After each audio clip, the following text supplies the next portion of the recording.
প্রকৃত স্বৈরাচার শেখ হাসিনাকেও আমরা ভারতের কাছ থেকে ফেরত চাইব। হেসে ফেললেন ভারতের প্রধানমন্ত্রী নরেন্দ্র মোদী। হেসে ফেলার মতোই তো কথা। বাংলাদেশ আবার পূর্ব পাকিস্তান হয়ে গেছে।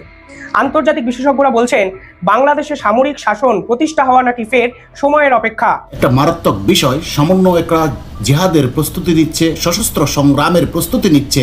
দর্শক, বাংলাদেশে অতি শীঘ্রই সামরিক শাসন চলবে, সেনাবাহিনী দেশ দখলে নেবে, দখল শেখ হাসিনাও দেশে আসতে পারবে। এই মাত্র এই খবর প্রকাশ করেছেন আন্তর্জাতিক মিডিয়া। এই ভিডিওতে আপনাদেরকে দেখাবো। অন্যদিকে শেখ হাসিনাকে ফেরত চাওয়াই ভারতের নরেন্দ্র মোদী হেসে উড়িয়ে দিয়েছেন। এই বক্তব্য আপনাদেরকে শোনাবো, না টেনে একদম শেষ পর্যন্ত দেখবেন। চ্যানেলে নতুন হলে সাবস্ক্রাইব করে রাখবেন এবং একটি লাইক দিয়ে দেখতে থাকুন সম্পূর্ণ ভিডিওটি। বিচার আমরা করবই। জুলাই আগস্ট হত্যাকাণ্ডের বিচারের যে উদ্যোগ আমরা নিয়েছি তার কাজও বেশ ভালোভাবে এগিয়ে যাচ্ছে। প্রকৃত স্বৈরাচার শেখ হাসিনাকেও আমরা ভারতের কাছ থেকে ফেরত চাইব। হেসে ফেললেন ভারতের প্রধানমন্ত্রী নরেন্দ্র মোদী। হেসে ফেলার মতোই তো কথা। এমন কথা শুনেছেন বাংলাদেশের অন্তর্বর্তীকালীন সরকারের প্রধানমন্ত্রী, যদিও পদটা হচ্ছে বিশেষ উপদেষ্টা মোহাম্মদ ইউনূস। কি বলেছেন তিনি জাতির উদ্দেশ্যে ঘোষণা করেছেন, প্রাক্তন প্রধানমন্ত্রী সব চক্রান্তের অপরাধী শেখ হাসিনাকে ভারত থেকে দেশে ফিরিয়ে এনে তার বিচার করা হবে। অন্যদিকে আবার আমেরিকা আবার হাত কামড়াচ্ছে যে শেখ হাসিনা সরকারকে সরিয়ে এই কাদের বসালাম আমরা। শেখ হাসিনার সরকারকে, নির্বাচিত সরকারকে হটিয়ে মোহাম্মদ ইউনূসের সরকার বাংলাদেশে এখন রাজত্ব করছে। তিনি আমেরিকার মাটিতে দাঁড়িয়ে স্বীকার করেছেন যে আমেরিকা এই কাণ্ডটা ঘটিয়েছে। গোটা পৃথিবীর মানুষকে জানিয়ে দিয়েছেন যে আমেরিকার সাহায্যেই বাংলাদেশের নির্বাচিত সরকারকে উৎখাত করা সম্ভব হয়েছে। এখন আমেরিকা হাত কামড়াচ্ছে, অন্যদিকে ভারতও চিন্তা শুরু হয়েছে। কারণ বাংলাদেশ আবার পূর্ব পাকিস্তান হয়ে গেছে।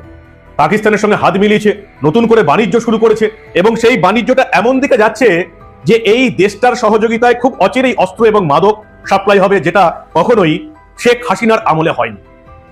আর কি হলো সবটা শোনাবো। বাংলাদেশের এই মুহূর্তের আপডেটটা কি সবটা দেখাবো আপনাদের। এই প্রতিবেদন শেষ অবধি দেখুন। আমি মানব, দ্য নিউজ বাংলায় আপনাদের স্বাগত জানাচ্ছি। মোহাম্মদ ইউনূস বাংলাদেশবাসীকে প্রতিশ্রুতি দিলেন যে ক্ষমতাচ্যুত শেখ হাসিনাকে ভারত থেকে ফিরিয়ে এনে বিচার করা হবে। এবং শুধু তাই নয়, যারা যারা বাংলাদেশে অপরাধমূলক কাজকর্ম, হত্যাকাণ্ড ঘটিয়েছে প্রত্যেকের বিচার হবে। দেশের উন্নতিটা এখন আর বড় কথা নয়। শান্তিতে নোবেল জয়ীর মুখে কোনো শান্তির কথা গত 2-3 মাসে আমরা শুনতে পাইনি। বাংলাদেশ সরকারের এই নতুন সরকার, অন্তর্বর্তীকালীন সরকারের 100 দিন উপলক্ষে জাতির উদ্দেশ্যে ভাষণ দিলেন সরকারের প্রধান উপদেষ্টা ইউনূস এবং ঘোষণা করলেন জুলাই আগস্ট হত্যাকাণ্ড শুধু নয়, 15 বছরের সব অপকর্মের বিচার হবে। অর্থাৎ দেশে গত 15 বছরের শেখ হাসিনা সরকারের আমলে যা হয়েছে আপাতত সেগুলোর বিচার করবে বাংলাদেশের এই অন্তর্বর্তীকালীন সরকার। তাহলে দেশের উন্নতিটা কবে হবে? যদি এই অভিযোগ থাকে বাংলাদেশিদের যে হাসিনার আমলে অপরাধ হয়েছে, দেশের উন্নতি হয়নি, তাহলে দেশের উন্নতির কথা কোথায়? মানুষের অর্থনৈতিক উন্নতির কথা কোথায়? খাবার পাচ্ছে না। ভারত থেকে চাল, ডাল, গম, ডিম, আলু, পেঁয়াজ, মশলা সবকিছু সাপ্লাই করতে হয়। প্রতিদিন এরা সোশ্যাল মিডিয়ায় ভারত বয়কটের ডাক দেয়, আর সেই ভারত থেকে না গেলে এরা প্রতিদিন হাঁপিয়ে মরবে। 1 মাস যদি ভারত সরকার এদের দেশে জিনিসপত্র পাঠানো বন্ধ করে দেয়, এরা খেতে পাবে না। ডিমের দাম ওদের টাকায় 20 টাকা উঠে গেছিল ভারত পাঠানোর পর, তবে আবার ওই 8-10 টাকায় এসেছে। কয়েকদিন আগেই কয়েক হাজার মেট্রিক টন চাল পাঠানো হয়েছে। এই হচ্ছে এখন বাংলাদেশের